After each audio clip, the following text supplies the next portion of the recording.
The stars are right, and that means it's time for another episode of The Whisper in Darkness. I'm your host, the Man from Lang. Thank you very much for joining me today. On this episode, we are continuing with our look at the player cards in the Scarlet Keys Investigator expansion. This is part 3 of our look at the Guardian cards. In this episode, we are going to discuss Bestow Resolve, Field Agent, Guard Dog Level 2, and Handcuffs Level 2. There are spoilers throughout if you care about that sort of thing. If you enjoy what you hear, remember to like, comment, and subscribe. Before we get started, a quick reminder of how we rate cards here on The Whisper in Darkness. The best of the best get an Elder Sign, while the worst of the worst get an Auto Fail, and the cards in between get a +1, 0, or Elder Thing respectively. Cards that you build around or cards that are good in one particular deck get a Bless token, while cards that we believe are destined to end up on the list of taboos or are simply bad for the big game get a Curse token. Before we get started, I'd like to thank the patrons of this channel for their tremendous support. The Arkham Horror LCG community is amazing, and these people have gone above and beyond to bring you content like these player card reviews. If you'd like to support the channel's goals and see your name on this list, head over to patreon.com, sign up for a tier of your choice, and claim your rewards. That would be awesome. Special thanks to Cole Monroe Trity for the amazing art that graces the channel, Nicole Fiscus for the Whisper in Darkness logo, and Nate Lost in Time and Space for the intro as well as the overlays. Thank you very much. I couldn't do it without you. Without further ado, let's get started. Welcome back, everyone, to our review of the player cards in the Scarlet Keys Investigator expansion. Matastrophic and I are making our way through the Guardian cards. We are going to start off with Bestow Resolve. It is a 2-cost asset that costs 2 experience points. It has a willpower skill icon. The ritual trait uses 4 charges. As a free triggered ability during a skill test performed by an investigator at your location or a connecting location, spend 1 charge. Commit a non-weakness card from your hand to that skill test, treating all of its skill icons as wild skill icons. And it takes up an arcane slot. What do you think about this one? So this one actually, like, the more I look at it, the more I actually like it, because this is like an enabler. This enables like a whole deck type of kind of min-like, where you can remote commit. Yeah, you can remote commit, and you can have extra. You get additional options to commit as well, because you can convert icons into the icon type that's required. It doesn't exhaust, which is also really nice. So you can do this. You can use it more than once a turn. As I usually do, I like to look at existing cards and kind of like as like a baseline, and I immediately think of Well Prepared. In fact, and then I think of there's Well Prepared, High Roller. Okay, so you had Well Prepared, High Roller, Cornered. Recall the Future, I believe. Recall the Future, and Quick Study was the Seeker one. Yeah, that sounds about right. I think so. So all of them tend to, once a turn, give you averaging about +2 to a skill test. You know, usually for yourself. And then, okay, so now I look at this and I say, okay, well, it's the same cost, same XP. Okay, I only get to use it 4 times unless I, reload it with more charges, which could be a lot of fun, by the way. So I can use it multiple times in a round. Okay, and I can help not only other players with it, but other players who are not at my location. So this is already doing something beyond what the existing options already did, in that I can use it multiple times and commit to the team. Then you add on the fact that this is like an enabler. So like, even if I'm just using this on myself, I can convert icons into the icons I need. You take that, then you look at cards like Defensive Stance that we talked about earlier, which can have a boatload of icons on them. I mean, you're going to be overkilling skill tests if you use things like Defensive Stance, but this kind of tells you what we're like, the range of the bonus we're talking about here. We're talking about 3+. If you're talking about 3 icons or more that you're throwing at a skill test here. And then we can get into the fact that you can add on the additional effects that skill test, that they often have. Like, imagine like a remote commit quick thinking. Like, that's just a very basic example. Or like, watch this or something. This is all quite good. I like this card. Like, it just enables a new way of building a skill-based deck. Yeah, this is I think the first time, or the only card that lets you basically commit a vicious blow to a shriveling attack. For the That's extra, right. For the extra damage. I love it. You get the extra damage. Oh, I love it. We haven't been able to do that before, and this sort of thing enables that. Now you've talked about in our previous reviews a couple times about, a card like Helping Hands where you can't commit 2 skills to a test. And this lets you break that as well, where it's like, okay, I commit my guts to your skill test. Oh, and by the way, I'm going to toss this other thing in my hand. Oh my gosh. And Guardians have so many of those cards with off skill icons, the combat agility skill icons that are just they're not super great for tests, and suddenly all of them are unexpected courage. Or more even. That's pretty nice. Yeah, I like this. And then you start thinking about things like Steadfast, which have like 4 or 6 icons on them. And so you're hitting the point where this is a lot of icons you could be throwing. And then you get to add on, you get to look at, old cards anew again, because you get to look at like their effects, thinking, oh man, I can commit this remotely, and they get the effect. And then another thought I had was the starter deck XP skills. The ones that where if you succeed by 2 or more, you draw 2 cards. Mm-hmm.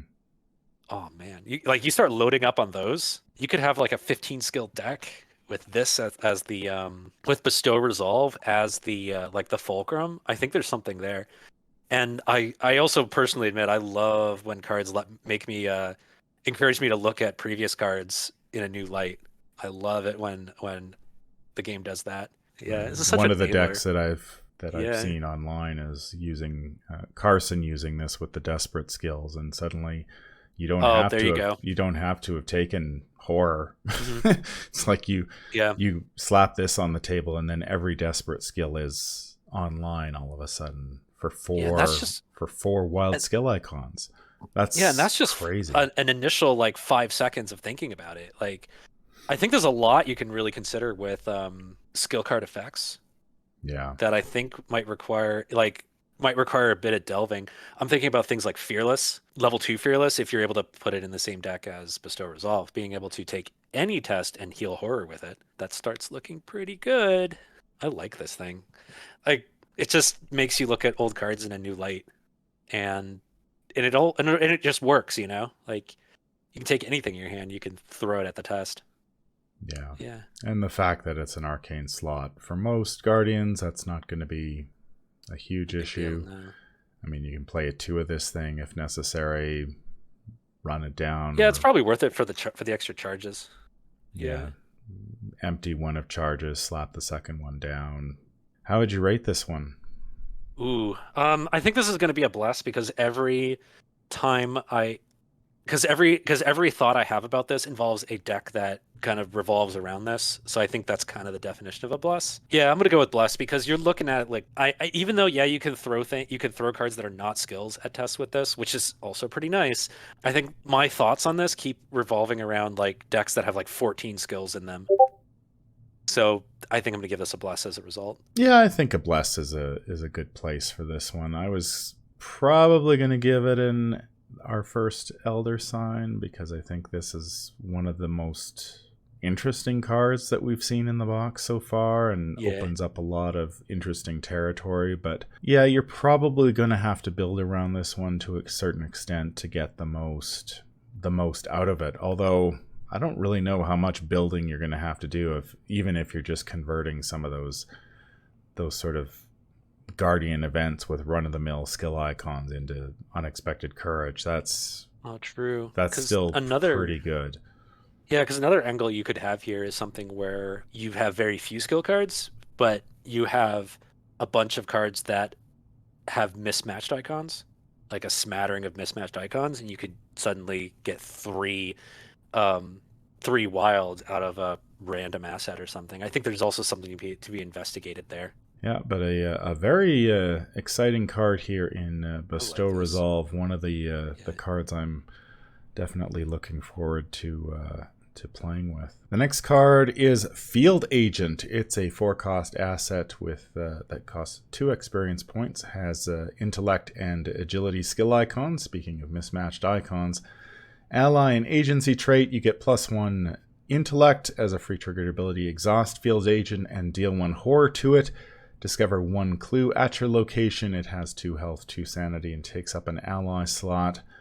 We finally get to beat cop for clues. Yeah, I like this thing. I mean, the immediate thought is Carolyn Fern because you can heal the horror, but I think in a lot of Guardians, I think this actually works out really well. I do admit I have a special place in my heart for Roland Banks who doesn't use Beat Cop and kind of leans into clue gathering, and I think this is kind of perfect there. If all your deck is planning to do is destroy enemies, I probably wouldn't suggest running this because this is still it's taking up your ally slot. It is 2 XP. It costs 4. That's quite a bit for 2 clues compared to like say scene of the crime. But if you're flexible or if you're planning to be the primary clue getter, this is actually really nice. I like this. I like this a lot. Just not in the traditional like heavily focused guardian. I'm thinking like something where you're trying to do at least be flexible, then I think this is kind of great. How would you rate this one? So I think I'm going to give this one. All right. So, this one's kind of a tough one because it doesn't go in. I don't feel like it goes in every Guardian deck. If you're going to do occasional clues, I probably wouldn't suggest running this as well because of how expensive it is. Because I think, okay, so how does she justify being there over Beat Cop? Is kind of the real question here. And if you're in a deck where if you're playing a deck where that's the case, then I'd say it's pretty good. I think in a general case, I'm going to give it a 0 though, because it is kind of expensive. Yeah, I think a 0 sounds right. Like I think this is a good card, but I think you have to be playing the right type of deck. Well, not so much the right type of deck, but not the wrong type of deck, is what I'm getting at. So I feel like she belongs in a deck where scene of the crime and evidence won't cut it. Does that make sense? Yeah, I sort of see this card as being. I mean, I guess I see Beat Cop and Field Agent being on opposite ends of the spectrum. I mean, if you're playing Beat Cop, you're planning on enemy management being your primary role. If you're playing Field Agent, then you're playing either a flexible Guardian who can do a bit of both, or you're foregoing enemy management altogether, and you're just playing. I'm going to help get clues and maybe do some healing along the way, like somebody like Carolyn Fern who can constantly, heal the horror off this thing and use its ability consistently. So I'm going to give it a +1 because I think in that style of deck, you can't really go wrong with it. Just like you can't really go wrong with a Beat Cop in a combat focused deck. I think if you just flip the script and go non-combat, then this is the card. This is the ally that you would want in that style of deck. But it is Tesla's clues, right? For a horror, you're getting at least 2 of them before you combine it with any sort of healing and or ally tech that either allows you to heal the Field Agent and or boost her sanity in some ways. You get extra uses out of her. So I think if she had 3 sanity, I think she'd be a +1 for me, because at 2 sanity without any comboing, you're looking at 2 clues and then she's gone off the board. So that kind of that's why I'm kind of comparing her to say Scene of the Crime, which also gives you like 2 clues. If she had 3, I think she'd be very good, but she'd be like really, really good. I think at 3 though. But I feel wonder like if she ended up at 2 simply because of Beat Cop's ubiquity. Maybe they felt Beat Cop at 3 health is too good. Well, this game also suffers from this game does overall suffer from a problem of 1 clue is worth more than 1 damage. I feel like the fact that she can discover 2 clues and Beat Cop can deal 3 damage is kind of appropriate because clues are generally better than damage, 1 for 1. It's that narrow design space. It's like there's not a lot of room for for like tweaking those dials. But I think she's like perfectly designed, and like perfectly designed, I feel like she's a 0.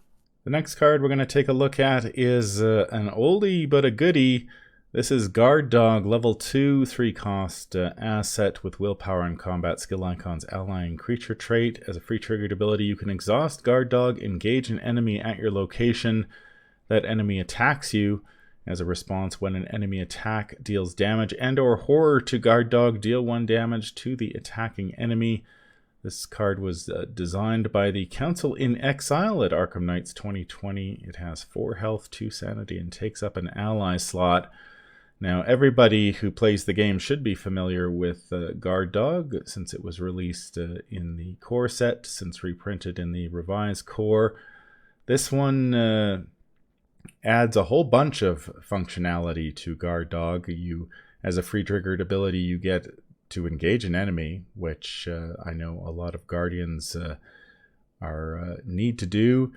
And the Guard Dog's counterattack now triggers on horror as well as damage, and he gets an extra health, I believe, on top of that. So yes. You get many more attacks out of the Guard Dog. Oh, how I wish I could play this in my Daniela Reyes deck, but unfortunately, that is not to be. What do you think about the Guard Dog? As a 2 XP upgrade, I think this adds a lot more functionality to the Guard Dog. But here's the most important question. So I admit I'm looking at this on ArkhamDB and there's no image. What did they do for the art? It's the new art. Oh! It's the new Guard Dog art, where it's biting the tentacle. Okay, well that's good. That actually improves it actually improves the card for me, I gotta admit. The problem is they're gonna have to taboo it, because we need to have a choice of art. We got to have it match. Right. So it has to be reprinted with it's got to be printed with art. With the old art. We got to taboo the art. Yeah, just like with what happened last set with medical texts. Right. Yeah. Just like that. We're gonna have to fix that error. But as to the text of the card, not the art of the card, I think it's nice. For like 2 XP, you get a lot of additional functionality. Not only does it have additional health and sanity, which is worth XP by itself, but the fact that you can engage things, that's really nice, because that means you don't have to spend another card slot on Riot Whistle to get that effect. And I like how it incorporates Riot Whistle in there. I think there's a lot of cool situations where you can engage a cultist and just have it ping the cultist and deal with it, for not an action. I think that's pretty sweet. I like how it can pull in aloof enemies. The fact that you were already devoting a card slot to Guard Dog, and you're already running Guard Dog, means that you were already willing to take some attacks in order to have the dog bite back. So the fact that the enemy attacks you is not necessarily a downside, because you were already kind of prepared for that already. Because remember, Guard Dog does nothing if you don't get attacked. Yeah. So this kind of forces the issue, and gives you the free engage as a result. So I think this is well done. I think the Council in Exile might have struck gold on this one. Yeah, we've seen a few of these upgrades in the past where they sort of tack 2 XP on the card, and the upgrades have been somewhat lackluster. I think of Dodge from Edge of the Earth being one of those cards where it was just sort of like, okay, very sort of minor upgrade. This feels like you're getting a lot for that 2 XP. Engage. I mean, Guard Dog's weakness has always been the fact that it couldn't take horror and counterattack. That's been fixed. A little extra health on top of that, so you get a few more attacks out of the Guard Dog. Even better. I mean, if you were playing Guard Dog before, I think you'll be very, very happy with the level 2 version. This is good. It has additional XP, but it didn't get an additional cost on top of it. It got additional health and sanity, and it has additional functionality that is quite nice. Being able to like ping cultists away without spending any actions, I think it's really cool. How would you rate this one? I'd say +1. Yeah. It's not going to go in every Guardian deck, but it's I think this is pretty solid. Yeah, I think this is a +1 as well. I was playing Guard Dog a lot in Daniela Reyes, which is why I'm kind of sad I can't take this one in her, because she can't take the upgraded Guardian cards. But you know what we're going to have to do? I think we just need to taboo Daniela Reyes to just make her a Guardian. Yeah. I think that's what we're going to have to do. Yeah. Yeah. I knew this was coming, so I can't say I remember I was actually suspecting that this was going to be a Survivor card. Oh, really? Because of Daniela Reyes. Oh, yeah, that's man, if they'd done that, that would have been overjoyed. But alas, Yeah, but that was not to be. nonetheless, if you have been playing Guard Dog in the past, I think you'll be very happy with Yeah. the I latest also, version. as a cherry on top, I like how this is in the same box as motivational speech. Because Guard Dog, in the past, at least for me, has never been ally number 1 or 2. It's been ally 3 and 4 when it comes to deck slots. And I think when you have 4 or more allies in your deck, that's when motivational speech really kicks in. You can literally, like, without provoking attacks of opportunity, you can drop this Guard Dog into play, as an action, and then you can immediately start using it without spending any money. Like, I think that's really good. Yeah. So I like that synergy within box that we have here. Yeah. Yeah, I'd agree with you that Guard Dog has, Hmm. or at least the level 0 version, has always sort of Yeah. been further down the list of allies. I think you've got Beat Cop at the top, and then sort of filter down from there. And Guard Dog was always sort of played second fiddle. And I feel Yeah. like this version of Guard Dog really, the Guard Dog has brought game this time, and is going to make some Dog deck. people take a second look at that ally slot and see if Oh, right. You were right. I just realized something. I realized why it's not Survivor because then Duke, there may have been a debate of whether he was top dog, and right. we can't have that. No. The community is not ready for that debate, so it had to be Guardian. The final card we're going to look at in this batch of reviews is Handcuffs. This is an upgrade for the level 0 version, which appeared in the Depths of Yoth Mythos pack. This is a 1-cost asset that costs 2 experience points, has a combat and agility skill icon item and police trait. It is fast. As an action, if Handcuffs is not attached to an enemy, evade. Use only on a humanoid enemy. This evasion attempt uses combat instead of agility. If you succeed, remove all doom from the just evaded enemy and attach handcuffs to it. If the attached enemy is non-elite, it cannot ready and doom cannot be placed on it. So I have never played Handcuffs. I understand that it does get played in the parallel Roland quite a bit. Oh, right. He's right. He's a special case. But Yeah. my understanding of Handcuffs was the chief complaint about Handcuffs was, say you have the Wizard of the Order on the table and it has 2 doom on it. Handcuffing the Wizard of the Order at that point is kind of pointless because that 2 doom is going to stick around and cause Yes. problems for the rest of the game. The upgraded version of Handcuffs eliminates that issue. It doesn't matter how much doom is on whatever you're handcuffing, that all goes away, and then you don't get to add any more. That's a very narrow circumstance. But You yeah, know. that's the thing. Like, I know when this card was released, I believe it was the first card that let you evade with combat instead of agility, which was a big deal. And it doesn't take up a slot, which is another Yeah. positive about the card. This one, there are a couple of other things about it. It is cheaper by a resource. The old handcuffs cost more. It is fast, which is a pretty significant upgrade to the original, which we're not. So now you're getting this comes down for free, or not for free, but you get to play it without an action and go from there. What do you think about this one? So historically, adding fast to a card has cost 2 XP in the past. Subtracting 1 from the resource cost has historically cost 1 XP. So if you just compare this like for like to the old handcuffs, the original handcuffs, this was kind of like a 3 XP card. So I sense that they're doing the thing that they do where they release a higher XP version of a cost as a way to fix the as an apology for the original. Yeah.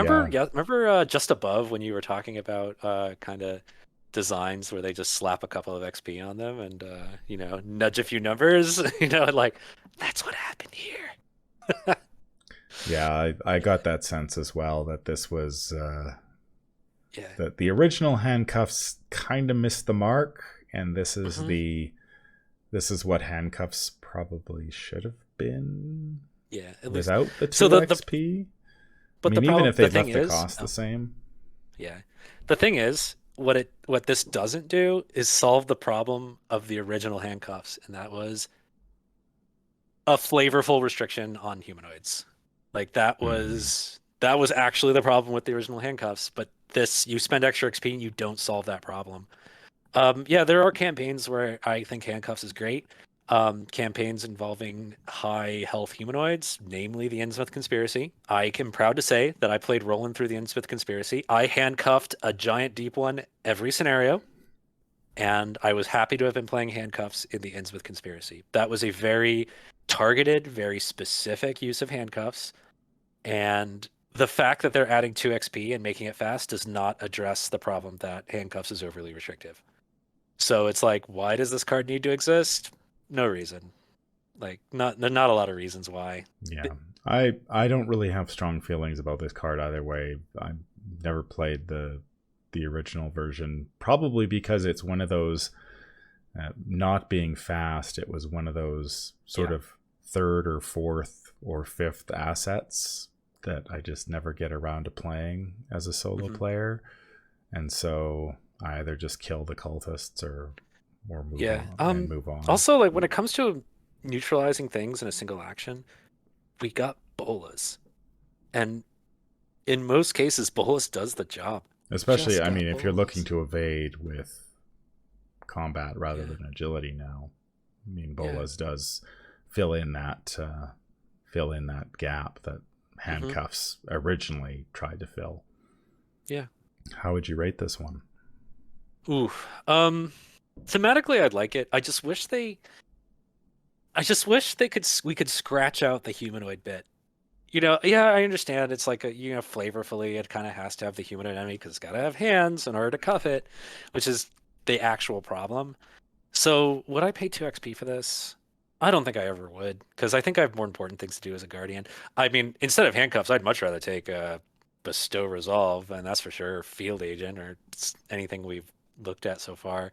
Am I ready to give it a tentacle? Probably not, because it does still do something that is like worth the cost on worth the XP cost on paper, which is -1 -1 resource cost and fast. So I'm going to give it another thing. Yeah, it feels very much like a luxury upgrade.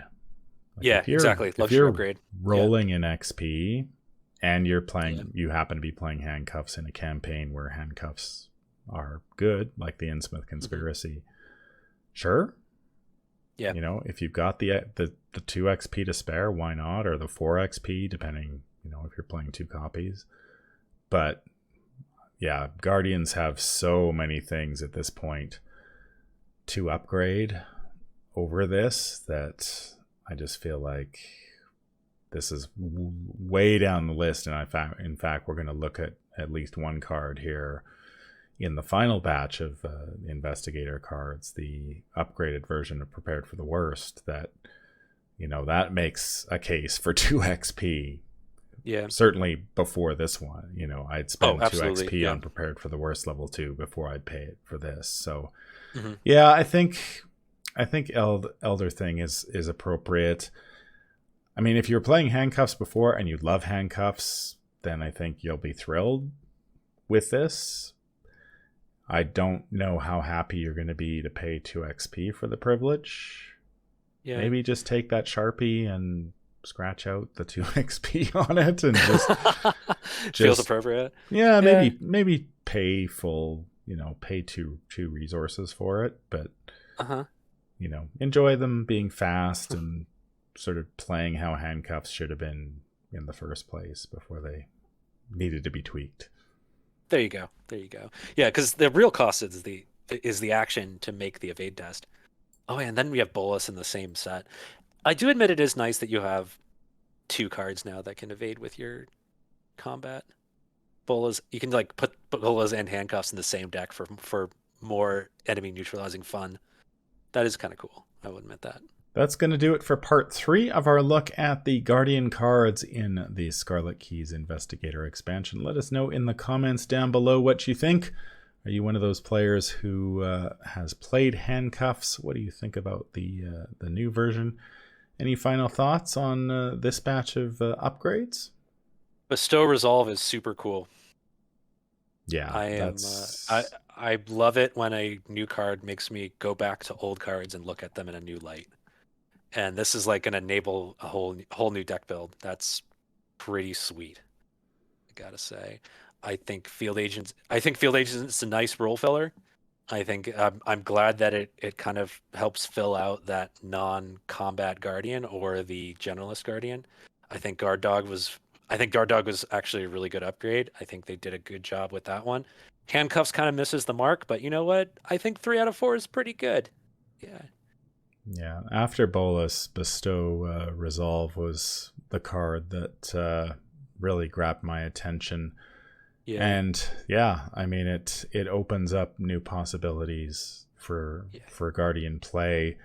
I kind of wonder whether there might be, I mean, I know there are those Guardian sniper decks that wanted to sit in one spot. Maybe there's, you add this in there where it's sort of, you become the sniper who sort of mins tests around them. So it's just like, I'm going to sit here and shoot at stuff in the middle and then pass out skill bonuses to anybody who happens to be in locations adjacent to me or something like that. Oh. But yeah, I mean, it's one of those cards that gets you thinking. Whereas, Yeah, I mean, exactly. a lot of the cards in this particular batch, I mean, Guard Dog is a known thing. Field Agent it's new, but its ability is, you know, we've seen it before in a slightly different flavor in Beat Cop Mhm. since the core set. And Handcuffs is basically a tweak for a card that's, Yeah. I don't know, 3 years old at this point. So some of these we've seen before, where Bestow Resolve is something new and fresh for players to play around with. That's going to do it for this episode. If you enjoyed what you hear, remember to like, comment, and subscribe. If you need to contact me, I can be reached at manfromlang@gmail.com. I'm also on Twitter at manfromlang. Until the stars are right, keep your shotgun close and your elder sign closer. Take care out there, and happy investigating.